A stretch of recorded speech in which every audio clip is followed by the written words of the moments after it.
Friends, welcome back energy Singh academy. स्वागत है सभी का। तो चलिए बात करते हैं एक स्पेशल मैसेज जो doctor Sanyam Bhardwaj exam controller of examination के द्वारा आप सभी इवेल्युएटर के लिए दिया गया है।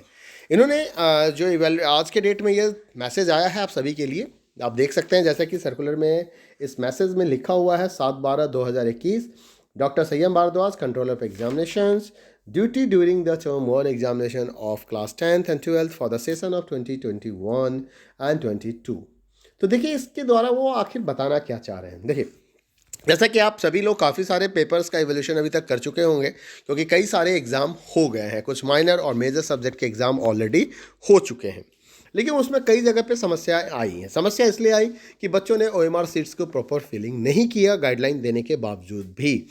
इन्विजिलेटर बच्चों को कई सारे इंस्ट्रक्शन देते हैं, बताते हैं, लेकिन जैसा कि देखा जा रहा है बच्चे कई सारे इन मैसेज को या तो प्रॉपरली समझ नहीं रहे हैं या वो प्रॉपरली उसका एग्जीक्यूशन नहीं कर पा रहे हैं। और उसके बाद समस्या आ जाती है इवेल्युएटर को। जब वो उस पेपर को इवेल्युएट कर रहे होते हैं तो उन्हें ये समझ नहीं आता है कि इसके मार्क्स देने हैं या इसके मार्क्स नहीं देने हैं, यहाँ कट लगाने हैं, यहाँ कट नहीं लगाने हैं। तो इन सभी डाउट्स को क्लियर किया गया है। डॉक्टर संयम भारद्वाज ने अपने इस मैसेज के थ्रू इन सभी डाउट्स को क्लियर किया है। तो आइए देखते हैं कि आखिर उन्होंने क्या बताया है। वो स्टार्ट करते हैं। You are aware that evaluation is the most critical areas of assessment. In such area responsibilities are assigned to the most competent people and it is a matter of pride that you have been assigned the responsibilities of evaluation in a board examination. Definitely ये matter of pride तो है कि आपको board examination के paper को evaluate करने का मौका मिला है, तो आप इसके लिए अपने आप पे प्राइड गर्व महसूस कर सकते हैं। It would be appreciated that before taking up this assignment you are well aware of your responsibilities, hence following may be please be noted। मतलब वो आपसे ये कह रहे हैं कि इन कुछ बात को आप ध्यान में रखिए। सबसे पहला पॉइंट तो आता है पॉइंट नंबर 1। कहते क्या है?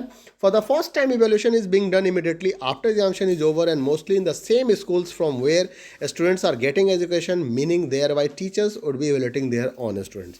तो सबसे पहले इस चीज़ को ध्यान में रखना है कि इवेल्यूशन ठीक एग्जाम के बाद हो रहा है, और कई सारे स्कूलों में ऐसा हो रहा है कि वो उन्हीं टीचर के द्वारा इवैल्यूएशन किया जा रहा है जिन्होंने अपने बच्चों को पढ़ाया है। In such scenarios, completing evaluation in scheduled time correctly and honesty would be challenged and as many would be keeping their eyes on our work। तो ये बहुत बड़ा चैलेंज है कि आप अपने बच्चों की चेकिंग काफ़ी ईमानदारी के साथ, टाइम पे और पूरे शेड्यूल के साथ आप उसे कंप्लीट करें। Use the carry only red pen, ये बात उन्होंने काफ़ी अच्छा क्लियर किया। यहाँ पे कई सारे डाउट्स हो रहे थे। स्टार्टिंग में लोगों ने ब्लू और ब्लैक पेन से भी साइन किया था, ऐसे कुछ मैसेज थे कि ब्लू यूज होंगे, ब्लैक यूज होंगे, लेकिन फाइनली ये मैसेज आ गया कि नहीं, इवेल्युएटर सिर्फ रेड पेन का इस्तेमाल करेंगे and they are not suppose to carry the blue and black pen inside the evaluation room. Must read the instruction given in the question paper. Evaluation के लिए ये काफ़ी इंपॉर्टेंट पॉइंट्स है कि question paper पे जो instructions दिए गए हैं उसे आप जरूर देखें, सो दैट कि आपको ये पता चले कि किस किस क्वेश्चंस के आंसर करने हैं, किस सेक्शन में कितने क्वेश्चंस हैं और किस सेक्शन में कितने क्वेश्चंस का आंसर देने हैं बच्चों को, और कितने क्वेश्चंस का आंसर उन्हें नहीं देना है बच्चों को। Thereafter evaluate carefully the number of correct responses only। उसके बाद आपको क्या करना है? सिर्फ नंबर ऑफ करेक्ट रिस्पॉन्सेज को इवेलुएट करना है with the help of the answer key provided by the CBSE। Even if answer mentioned in the key is wrong, as CBSE has its own mechanism to correct the reply at the time of preparing the results। मतलब आपको इस बात से कोई मतलब नहीं है, कई बार बाय ह्यूमन मिस्टेक्स है, ह्यूमन एरर्स हो जाते हैं कि आंसर की में भी आपको कई सारे मिस्टेक दिख जाते हैं, एक आध गलतियां दिख जाती हैं, जैसा कि देखा गया पिछले एग्जाम में। तो ऐसे केसेस में आपको कोई डिसीजन नहीं लेना है। You have to follow the instructions given in answer key. वही आंसर करेक्ट माना जाएगा जो आंसर की के अंदर दिया गया है। आपको अपनी तरफ से कोई एक्स्ट्रा आंसर की नहीं डिसाइड करने हैं। इसके लिए सीबीएसई की अपनी मैकेनिज्म है, अपना एक सिस्टम है जो इन चीज़ों को देखेगा, बच्चों को कहाँ ग्रेस मार्क्स देने हैं, कहाँ क्या देने हैं, वो सीबीएसई डिसाइड करेंगे। Coordinator will recheck only 20% of total OMRs and they will also follow the same instruction as given for the evaluation. Coordinator का काम क्या है? वो 20% ओएमआर सीट्स को चेक करेंगे और जो इवैल्यूएटर के द्वारा इवैल्यूएटर के लिए इंस्ट्रक्शन दिया गया है उसी इंस्ट्रक्शंस को वो भी फॉलो करेंगे। 20% का मतलब है कि अगर आपका एक इवैल्यूएटर 30 ओएमआर सीट्स चेक कर रहे हैं तो ऐसे केस में कोऑर्डिनेटर जो है वो 6 ओएमआर सीट्स को चेक करेंगे। नेक्स्ट देखते हैं schedule of the evaluation has been given. अब देखो यहाँ पे एक शेड्यूल दिया गया है। डाउनलोडिंग ऑफ आंसर की 1:30 मतलब 1:30 पे जनरली आंसर की आपको मिल जाते हैं आधा घंटा एग्जाम खत्म होने के बाद। इवैल्यूएशन प्रोसेस को आप 1:45 PM पे स्टार्ट कर सकते हैं। ये आपका 1:45 PM पे स्टार्ट हो जाएगा। इवैल्यूएशन एटलीस्ट 4 बजे तक खत्म हो जानी चाहिए।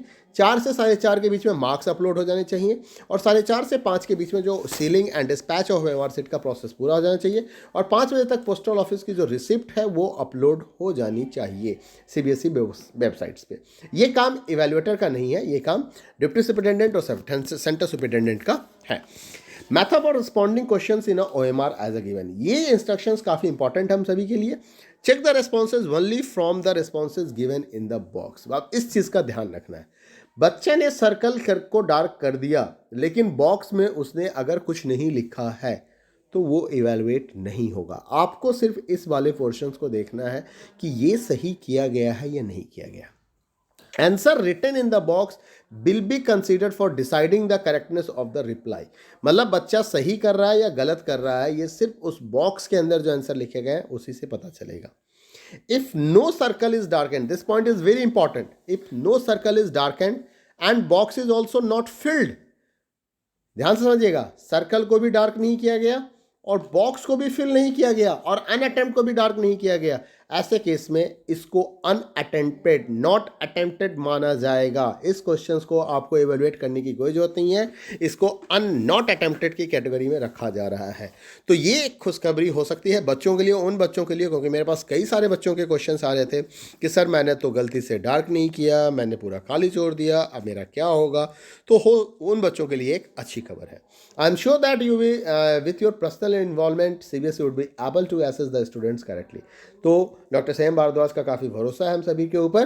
तो हम सभी इवैल्यूएटर को एक प्रयास करना चाहिए कि इवैल्यूएशंस का प्रोसेस पूरी ऑनेस्टी के साथ हो, किसी तरह की कोई पार्शलिटी ना हो, किसी बच्चे के साथ मतलब किसी तरह का मतलब धोखा ना हो जाए, कोई गलत मार्किंग ना हो जाए, कोई गलत इवैल्यूएशन नहीं हो जाए। तो इन सभी चीज़ों का ख्याल रखते हुए आइए हम कोशिश करते हैं इस सीबीएसई एग्ज़ाम को हम सक्सेस बनाएं और एक प्रॉपर इवैल्यूएशन करके ऐसा इवैल्यूएशन करें, एरर फ्री इवैल्यूएशन करें, ताकि कभी सीबीएसई के ऊपर कोई उंगली ना उठा सके।